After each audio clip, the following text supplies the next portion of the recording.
this. I am going to talk about this LOD method for heterogeneous mixed dimensional problems, as said, and this is joint work with Moritz and Axel, and also Frederick Herman. So the outline of the talk is that I'm first going to give a brief motivation, some background to the problem.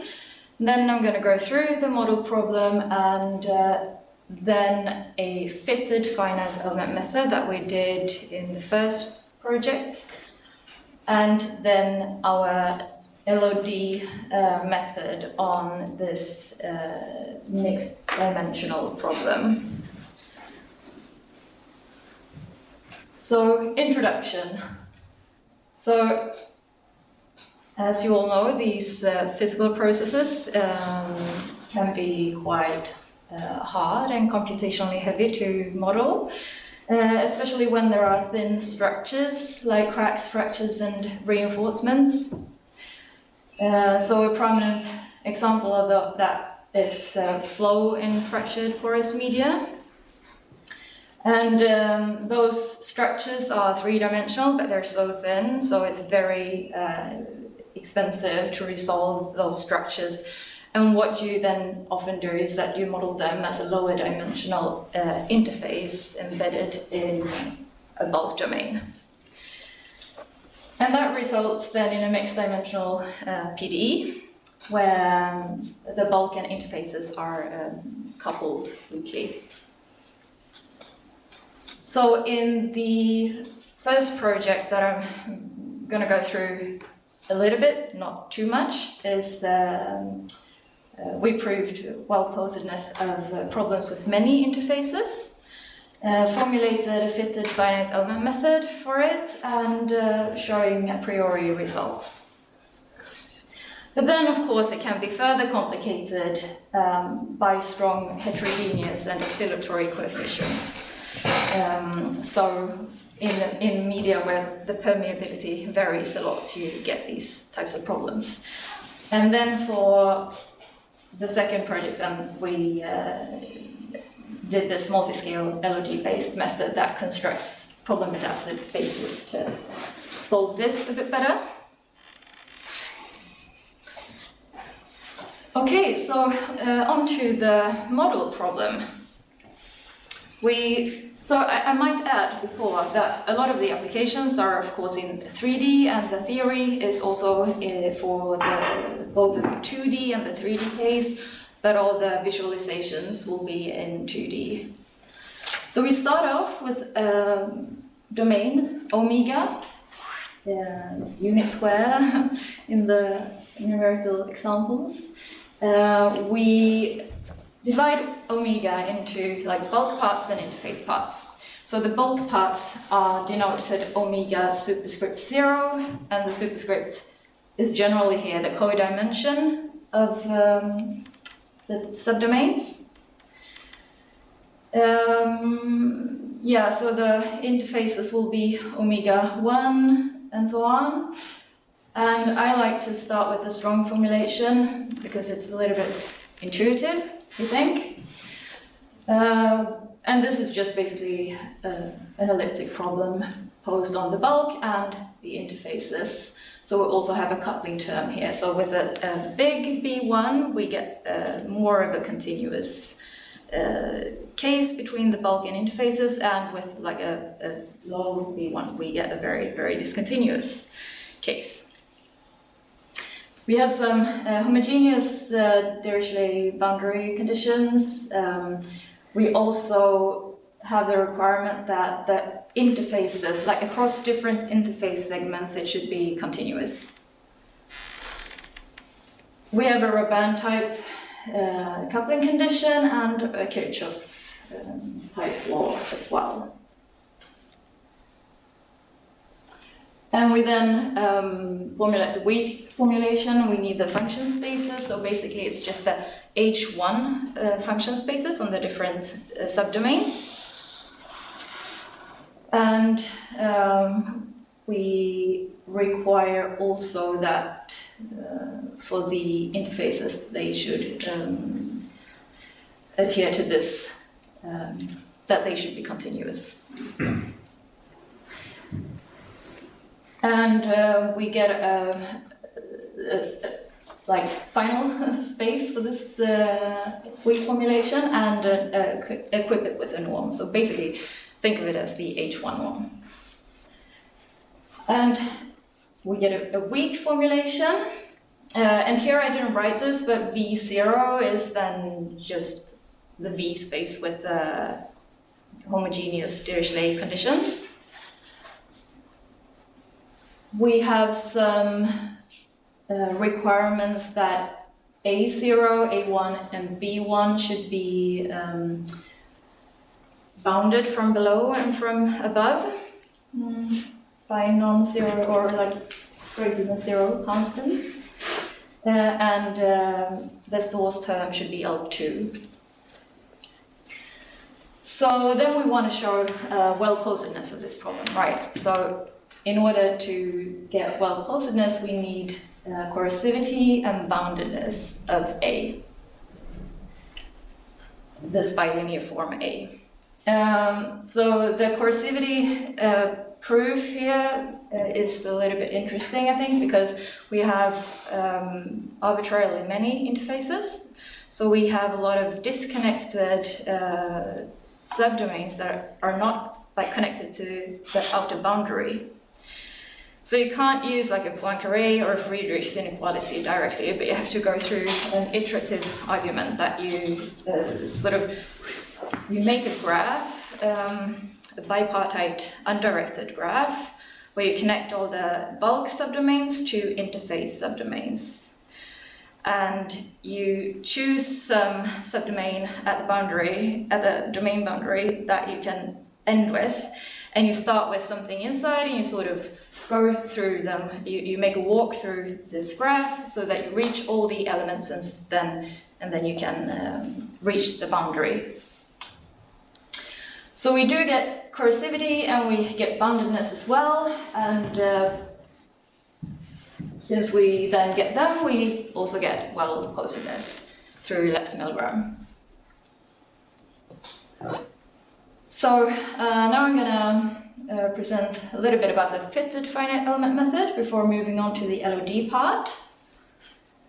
So we do a discretization and we choose to do a fitted discretization. So the interfaces are discretized exactly, and also the bulk areas, and they also coincide here. You see the interface mesh elements coincide with the bulk mesh edges.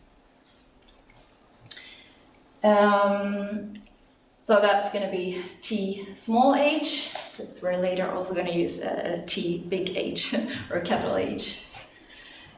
So we also introduce finite element spaces with piecewise linear functions, and they should also, in the interface case here, be continuous across the interface segments as before. And then we can formulate our finite element problem.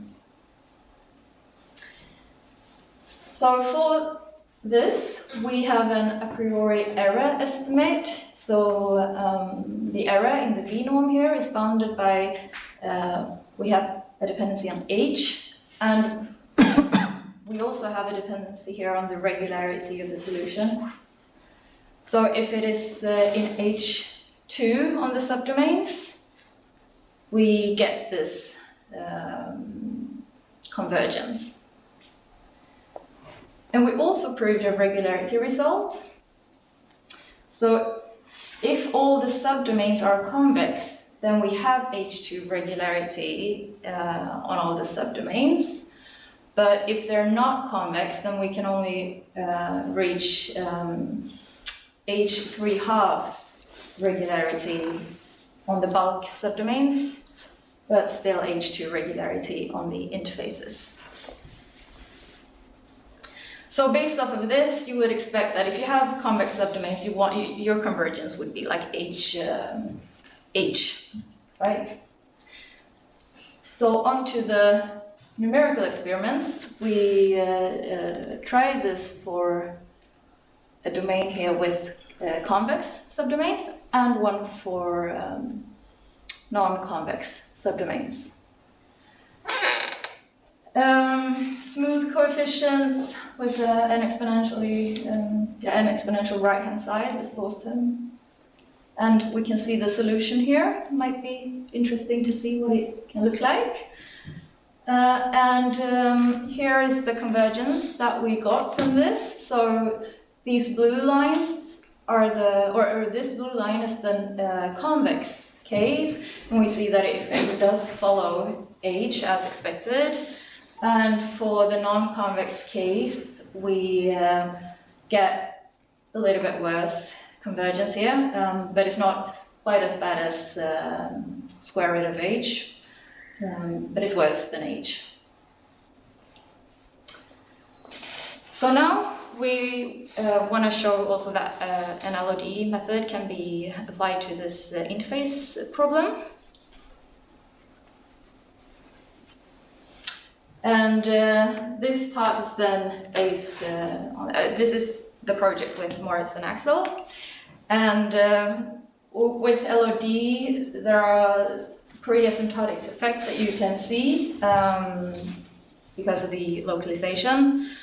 So when you localize it and you keep the number of layers that your patches spread, but you refine the mesh size, capital H, the localization error will get bad and you will get a worse solution when refining H.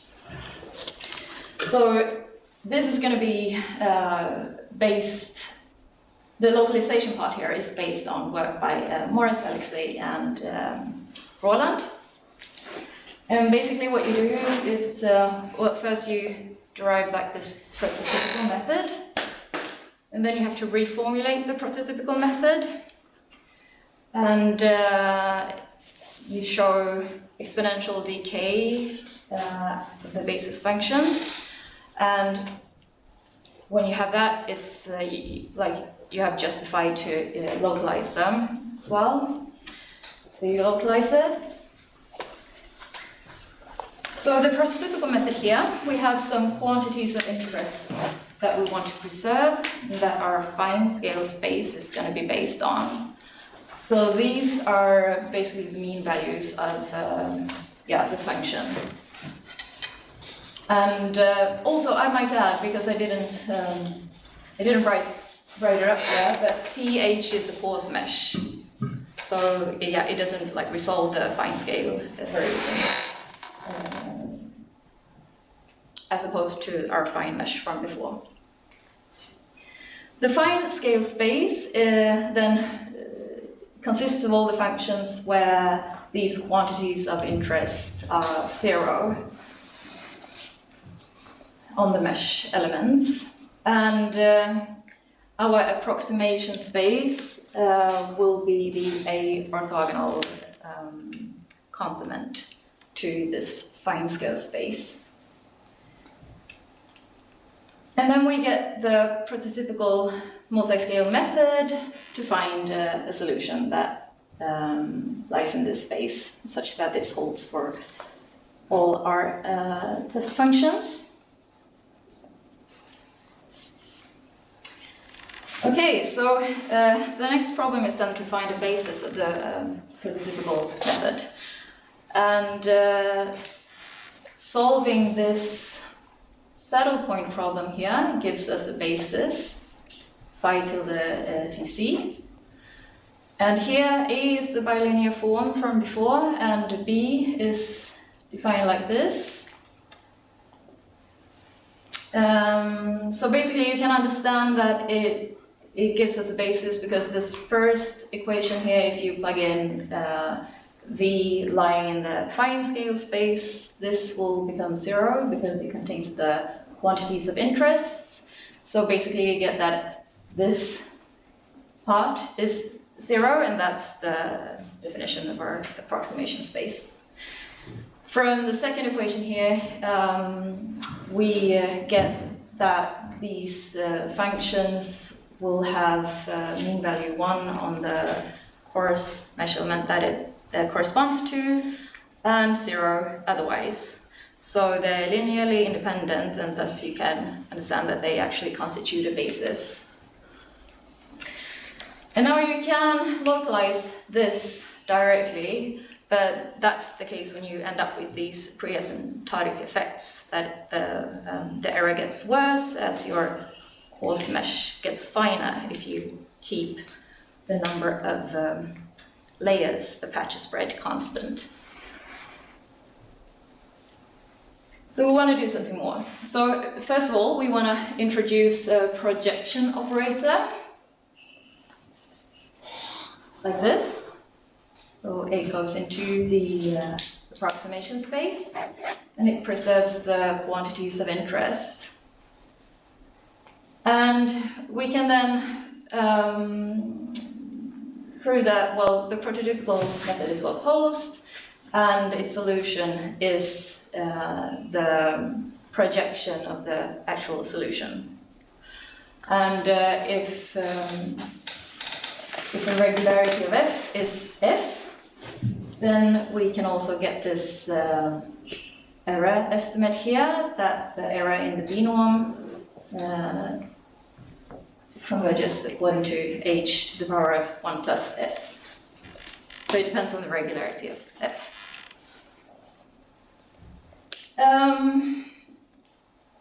So now we want to reformulate the prototypical method, and in order to do that, we need a quasi-interpolation operator. We define it like this, but it's not really critical that it's this exact interpolation operator, but it should fulfill that IHV equals 0 for the fine scale space functions. And we should also have a stability estimate for it. And then we decompose this projection operator R into this quasi-interpolation operator and a new operator K. And here we rewrite this saddle point problem, put the interpolation operator on the other side, and we get that we can solve this for KV and then instead add this interpolation part afterwards. Now we can decompose it again, spatially this time, into KT0 for all the different bulk elements, and they solve this saddle point problem then, where we have suitable restrictions of A and B, but they should add up to the original A and B. And localizing this equation then will yield the better localization errors. So for the localization part, we need patches that we've seen before, quite straightforward. We have a bulk element here, and we have one layer patch around it. We need a localized version of the v-norm, and this specific norm turns out to be good in the proof of the exponential decay that we get. So we get exponential decay of these functions. So since we have exponential decay, we have justified that we can localize them. So we construct the localized spaces and localize our problem. So this should be solved for our localized spaces. We also get the localized version of the projection operator and this K operator here. And we still have the exponential decay as expected for this localized KLT 0V function. And then we get this exponential decay, or this exponential localization error that is better than the other one. So then we have these new localized basis functions, phi tilde LTC, and we have we have a multiscale space that we are looking in. The solution should lie in this. And here are some examples of the basis functions. So just that is nice to see. This is a basis function based on this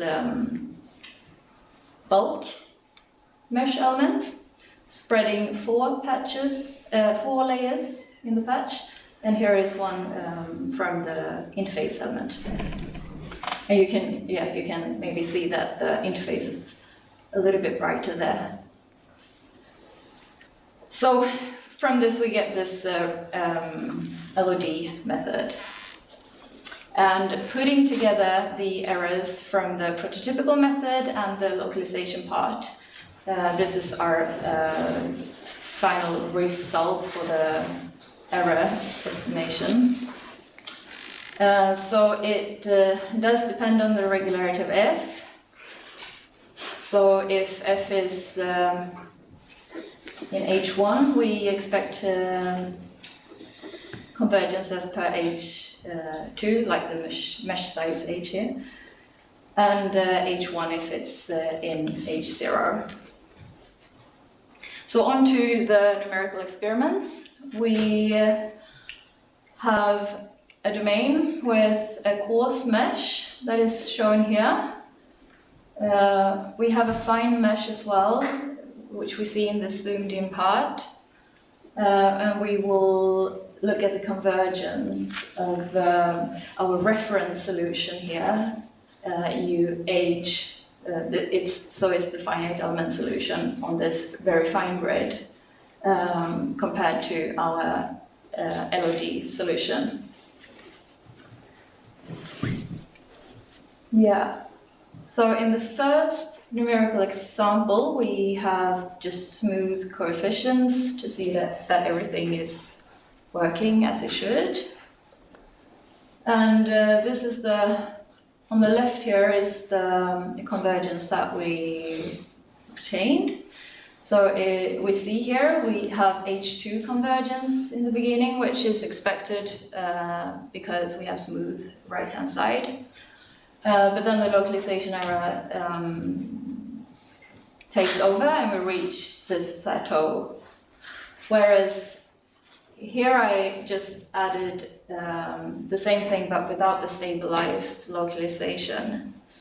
And we see that it first sort of follows H2, but then it worsens a lot. So we did another numerical experiment with rapidly varying coefficients. So here we have A0 being piecewise constant on the fine mesh, A1 also being rapidly varying, and yeah, these are quite smooth. And here we see basically the same thing. So we have H2 convergence in the beginning, and then it reaches a plateau where the localization error becomes dominant. So we had a third numerical example where we have more complex shaped elements along this interface here. Here we didn't use the stabilized localization, but the older one, because of these complex shapes. A0 is still rapidly varying, and we have smooth coefficients except for A0. And in this case, then we don't like follow the, we don't let h get smaller, but we keep h at a half, and we just look at the convergence with respect to L. And this is also what we can expect from the theorems. So it's exponential decay here, or exponential convergence. And then we have a fourth numerical example where we have a little bit more of an intricate domain with 8 interfaces instead. Piecewise constant, rapidly varying A0, A1 also rapidly varying, and we can see the multiscale effects here. And then we have 2 cases for this example.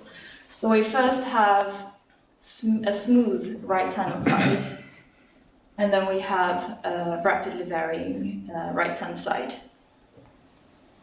And also, as expected according to the theory, then we get the H2 convergence for the smooth case, and H convergence for the rapidly varying case. It's probably improving a little bit here when it's starting to resolve the fine scale. But yeah, that's these numerical examples. So in conclusion, the LOD works well for these interface problems. We have some ongoing work applying this to hyperbolic problems, and some planned work regarding parabolic problems as well. Okay, thank you.